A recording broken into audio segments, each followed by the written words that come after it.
खुलुमबाय आं सिबि रानि ब्रह्म गोजोन फुंबिलिनि बयनिसिमबो गाहाम हामलायनायखौ जासिहरनाय थाबाय आसा खालामो नोंथांमोना गासिबो मोजाङैनो दङ नोंथांमोननि थाखाय आं गोदान मोनसे भिडिअ लानानै फैबावबाय अन्नानै भिडिअखौ जोबजासिम नायलांदो थैनाया बबे समाव आरो माब्ला फैयो बेखौ रावबो मिथिया रंजा खुसि मोसाफुबाय थानाय समावनो हरखाबै थैनो गोनां जादों सासे फरायसुलिया सनितपुरनि तेलेमारानि गुरुदबायाव लखि फुजानि मुङै मोनसे हाबाफारि खुंदोंमोन जेराव सृजना कटियरा मुंनि सासे फरायसुलिया फुंनि समनिफ्रायनो बाहागो लादोंमोन फुंनि समाव बिथाङा गुबुन गुबुन गेलेनायाव बाहागो लादोंमोन बेनि उनाव मोनानि 10:20 गावनि सानै लोगोफोरजों मोसानो थाखाय जौसाङाव गाखोदोंमोन नाथाय मोसाफुबाय थानाय समावनो हरखाबै हायाव गोग्लैदों सृजना कटियराया बिथाङा हायाव गोलैनाय लोगो लोगोनो बिथांनि लोगोफोरजों लोगोसे खुंफुं आफादनिफ्राय मददनि थाखाय जौसाङाव सौहैदोंमोन आरो बिथांखौ फाहामथायनि थाखाय तेजपुर मेडिकेल कलेज एन्ड हस्पिटालावबो लांनाय जादोंमोन नाथाय रैखा खालामनो हायाखै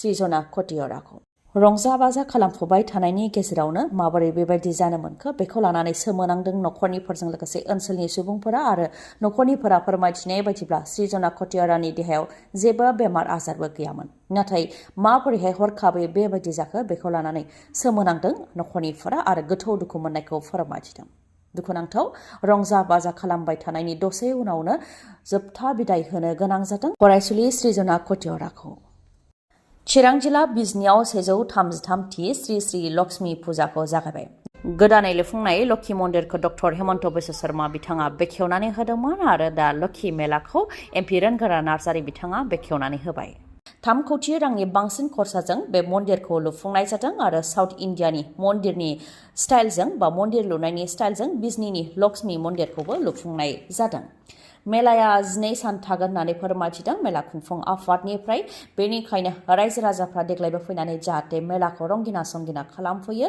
बेनि थाखाय खावलायहरदों खुंफुं आफादनिफ्राय आरो बे बोसोरनि लक्ष्मी मेलायाव बयनिख्रुइबो बांसिन नायनो गोनाङा बा बयनिख्रुइबो साबसिना बे लक्ष्मी मेलानि मन्दिरानो जागोन होननानैबो फोरमायथिबावदों खुंफुं आफादनिफ्राय BTech सोरखारनि पलिसि एडभाइजार महरै बारग' मन्त्रि चन्द्रन ब्रह्मखौ थिसनबाय उपरा विधानसभा बिसायख'थिनि माखासे सान सिगांसो बारग' मन्त्रि चन्द्रन ब्रह्मखौ BTech सोरखारनि पलिसि एडभाइजार फ्रेमिं एन्ड एनालाइसिस महरै थिसनबाय फोरमायथिनो गोनांदि रायजोनि मोनबा बियाबाव उपरा विधानसभा बिसायख'थि जागोन बेनि मादाव सिडली विधानसभा बियाबावबो उपरा विधानसभा बिसायख'थि जागोन 13 नभेम्बराव भट होनाय जागोन आरो 23 नभेम्बराव भट साननाय जागोन अदेबानि रिजाल्टखौ फोसावगोन फोरमायथिनो गोनांदि चन्द्रन ब्रह्म बिथाङाबो सिडली बियाबनिफ्रायनो खेबथाम MLA देरहासार जानो हादोंमोन आरो मन्त्रि जानो हादोंमोन बेनि उनाव जयन्त बसुमतारिया UPPL दोलोनिफ्राय MLA देरहासार जानो हादोंमोन नाथाय बिथाङा दा MP जानायनि उनाव सिडली विधानसभा बियाबा लांदां जानानै दं जायनि थाखाय बेयाव उपरा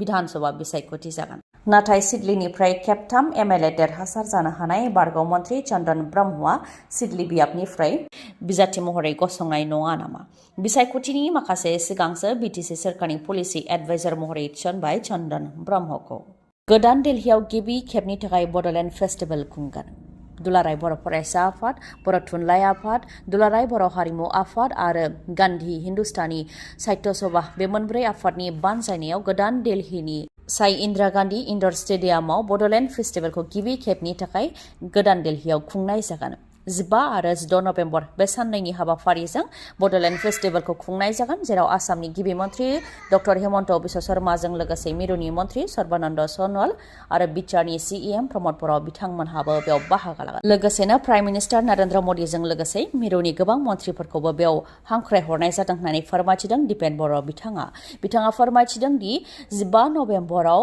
मोनब्रै आफादनि फिरफिलाखौ बिरहोनाय जागोन बेनि उनाव उपेन्द्रनाथ ब्रह्मनि मुसुखायाव बिबारजों मान बावनाय जागोन बेनि उनाव 16 नभेम्बराव जायनाखि 73थि बर' थुनलाइ आफादनि जोनोम सान बेनिखायनो 16 नभेम्बराव बर' थुनलाइ आफादनि फिरफिला बिरहोनायजों लोगोसे राजघाटनिफ्राय जन्तर मन्टरसिम 7निफ्राय 8 किल'मिटारसो फ्राय 4,000सो सुबुंफ्रा हानजा सुरनाय हाबाफारि लागोन होननानै फोरमायथिदों आरो बे बड'लेण्ड फेस्टिभेलाव बर' हारिनि राव हारिमु थुनलाइ सोलोंथाइ गासैखौबो दिन्थिफुंगोन आरो GITech मोननो हानाय 26 बर' हारिनि दोरोङारि जानाय लोंनाय गाननाय जोमनाय दामजुफोरखौ बेयाव दिन्थिफुंनाय जागोन होननानैबो फोरमायथिदों दिपेन बर' बिथाङा सिटिजेनशिप एक्टनि सेक्सन 6A नि सायाव सुप्रिम कर्टआ राय फोसावदों 1 जानुवारि 1966 सिमाव जायफोरा गुबुन गुबुन हादोर गुबैयै बांलादेशनिफ्राय आसामाव फैदोंमोन बिसोरखौ भारतनि नोगोरारि खालामनाय जागोन। नाथाय 1966 निफ्राय 1971 मायथाइनि गेजेराव आसामाव हाबफैनायफोरनि सायाव नेम निथिनि गेजेरजों नायबिजिरनानै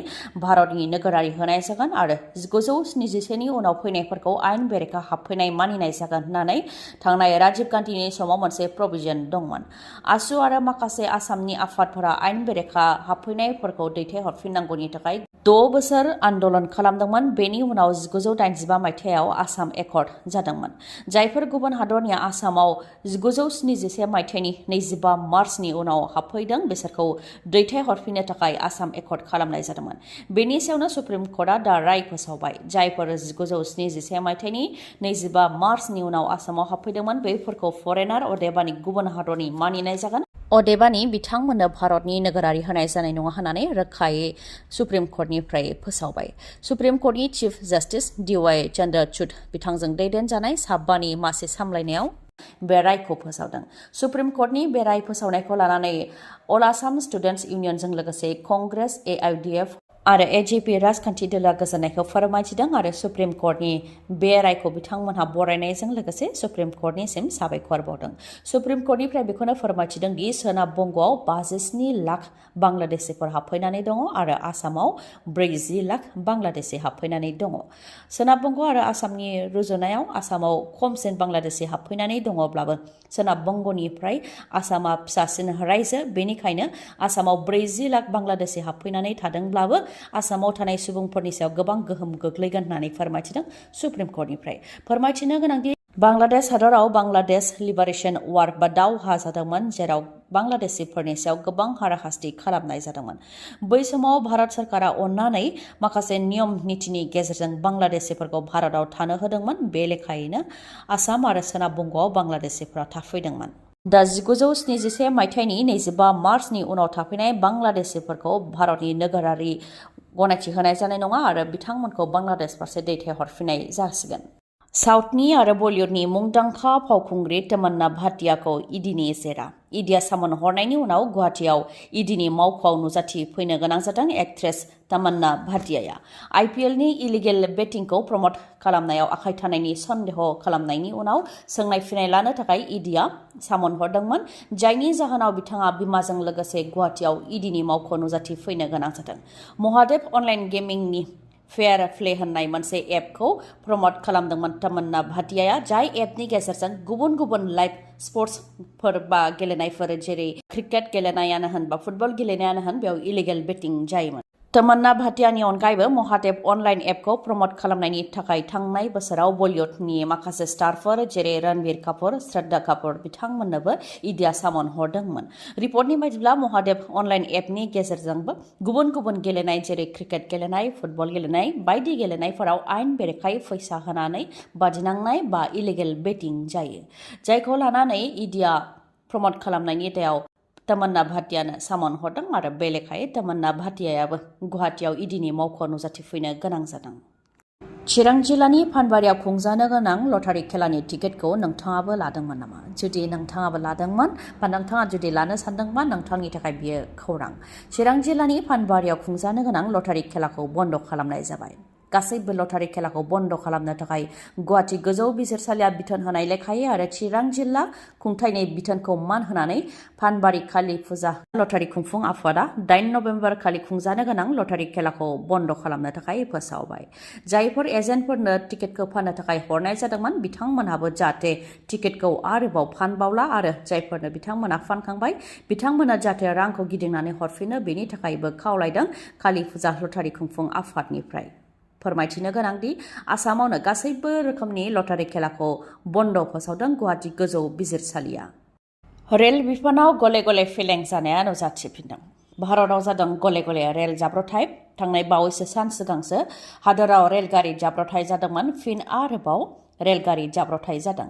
आसामनि डिमा हासाव जिल्लानि लामडिं डिभिजननि सिङाव दिबालं स्टेशनाव रेलगारि जाब्रथाय जादों।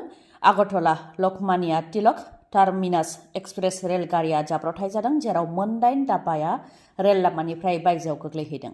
बे जाथायजों रावनिबो जिउ खहा जायाखैबाबो माखासे सुबुंफ्रा जोखोम जानो गोनां जादों। नाथाय मा जाहोननि थाखाय रेलगारिया बेबायदि जाब्रबथाय जानो मोन्दों बेनि सोमोन्दै दासिमबो जेबो रोखायै मिथिनो मोननाय जायाखै। नायबिजिरनाया जागासिनो दं होननानैबो मिथिहोदों रेल बिफाननिफ्राय। फुजानि अफारनि थाखाय जाय बिथांमोनहा नेनानै दंमोन बिथांमोननि थाखाय गोजोनथाव खौरां। मणिपुरनि मानास अट' हन्डा श'रुमा नोंथांमोननि थाखाय फुजानि अफार लानानै फैदों।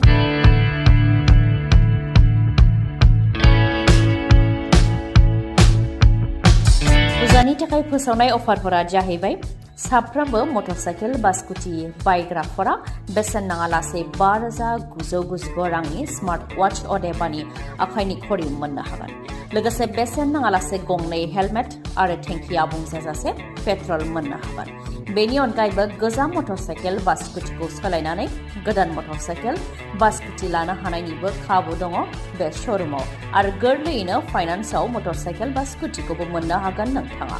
6,999 डाउन पेमेन्ट होग्रोनानैनो जायखिजाया मटरसाइकेल बा स्कुटिखौ नोंथाङा गावनि न'आव लांनो हागोन। मोजाङै मिथिबावनो थाखाय नोंथाङा 7002601255 नङाबा 8638250343 बे नाम्बारावबो कन्टेक्ट खालामनो हागोन। गोजोन्थों।